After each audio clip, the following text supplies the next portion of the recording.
Sunday at 8, 7 Central and Mountain, the record-breaking super hit movie. The experience that brought the world to its feet. He's the best. Hey, man, he's great. He's the king out there. John Travolta is the star. The movie is Saturday Night Fever. Experience it. Sunday here on ABC.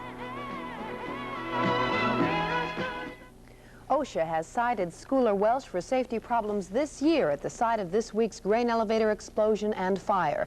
That and more next on Newswatch 7 Update. This is a new Old Home English muffin. It's the only English muffin baked in this area. That means it stays fresher than any other English muffin on the shelf. And it has bigger holes than ordinary English muffins. So whatever you put on top gets down deep inside. New Old Home muffins. Plain, raisin, and sourdough. Better because they're fresher and holier. Amen. Excuse me, is that seat taken? I guarantee you a pass. Thanks. Come on. Hey, will you look at that? Oh, what do you got there? He's got an electric blanket.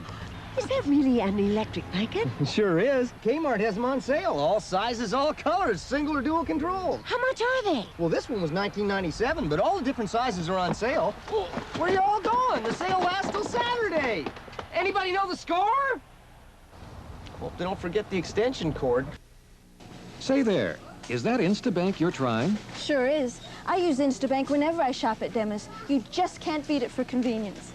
I see you're trying Instabank at Country Club Jack and Jill. Just checking my balance. I can do it myself. That's what I call service. In-street drive-in, and you're trying Instabank? You tried throwing a party without it. Try it. Instabank Automatic Teller Service. Now from First National Lincoln. It's really getting around. You're watching 7 TV, the news specialists.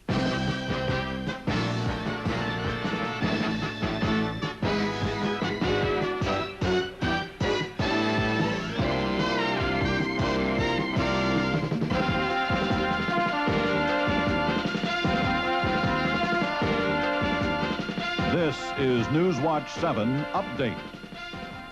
Good evening, I'm Carol Schrader. Newswatch 7 has learned that the Scoular grain elevator, which exploded Wednesday night, had been cited for serious violations by the Occupational Safety and Health Administration early this summer. According to OSHA Area Director Neil Ewing, inspectors found non-approved electric motors, inoperative fire doors, and large accumulations of dust. According to Ewing, the inspection found, quote, potential sources of ignition, unquote.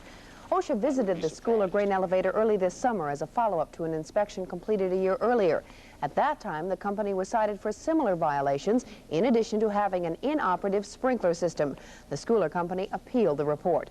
The judge affirmed some of the violations and threw out others. The follow-up report done this summer has also been appealed by the Scoular company and is under litigation.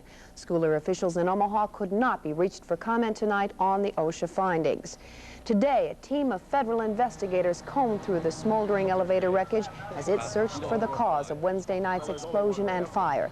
The team was organized about 3 years ago in a federal effort to prevent elevator explosions. This explosion is one of the 2 largest the team has seen. Investigators spent today collecting data which they will analyze later. A spokesman says he believes the fire triggered the blast, which destroyed the wooden elevator. He says he's found no evidence of an ignition source. The results of this investigation will not be made public. One of the problems we find right now is people want to know what we come up with because they want to go to court and make an issue out of certain things. And what we've proposed in our first report is that basically these reports become exempt from use in court like the National Transportation Safety Board reports. They cannot be cited in a court of law. Omaha fire officials are still investigating the blaze. Their report will be made public. Pottawatomie County District Judge Leo Connolly has found Kevin Johnson guilty of murder in the first degree in the death of his infant son, Kevin Jr. Justice Specialist Stu Nicholson has the story.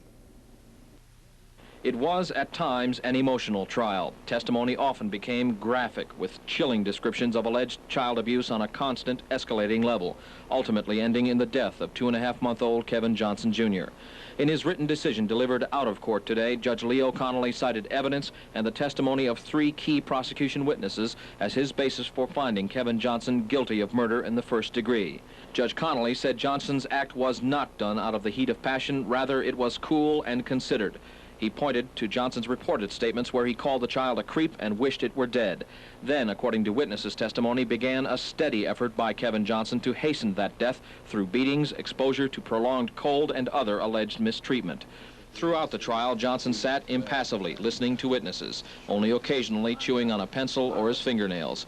One of the key prosecution witnesses was Johnson's wife, Christy, who testified as to her husband's actions against their son up to and including the night of June 29th, when she heard 2 thumps come from the child's bedroom and saw her husband leave that room, the night Kevin Johnson, Jr. died. But she also told of her own involvement on occasion in the abuse of her son out of what she called fear that her husband might kill her, too. That has raised the question of whether she might be charged with being an accessory to murder or assault. In his decision today, Judge Connolly held that the record of the trial alone fails to establish Mrs. Johnson as an accessory. That does not prevent such charges if further evidence is uncovered. Potawatomi County attorneys are now studying Mrs. Johnson's case and will have a decision on whether to prosecute her within the next 2 weeks.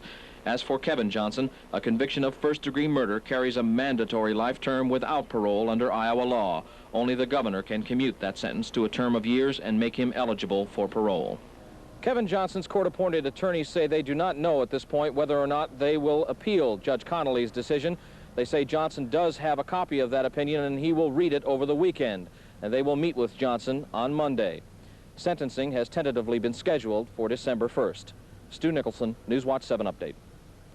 Meanwhile, in Arizona, the man convicted of killing newspaper reporter Don Bowles in 1976 has been sentenced to death in the gas chamber. John Adamson was accused of killing Bowles with a car.